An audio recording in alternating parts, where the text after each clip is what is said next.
Револтирани, откако што велат обидот на власта по брза постапка да ги протурка измените на законот за субвенциониран студентски оброк, а под притисок на јавноста да ги повлече, студенти од Скопје и од други градови од натрешноста попладнево одржаа протест пред собранието, со свиркање, транспаренти и покажување на скромниот оброк што го добиваат во домовите, ги алармираа пратениците за лошиот стандард и за законските измени кои оневозможуваат за оброк да се пријават апсолвентите, студенти кои добиваат стипендии и оние кои потекнуваат од семејства со месечен приход над минималната плата. Изразив огромно жалење за тоа што сакаат да донесат спорен закон со кој мерката субвенциониран студентски оброк сакаат да ја укинат.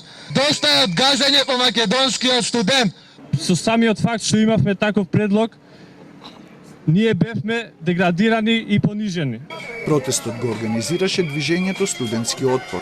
Тие бараат зголемување на субвенционираниот оброк од 120 на 150 денари дневно и земање на студентите од антикризните мерки за да не се штеди на нивен грб, изедначување на стипендиите и да не се приватизираат студентските домови.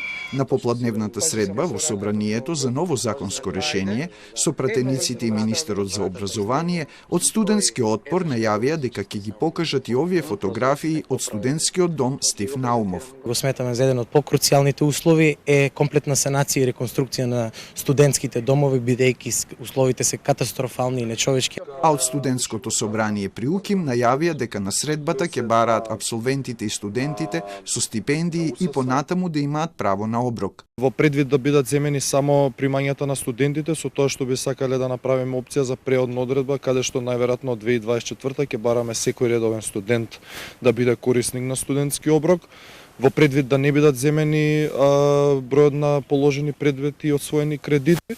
Средбата во собранието и протестот траеја речиси паралелно, а студентите повикаа протестот да продолжи и утре и да се прикучат средношколците.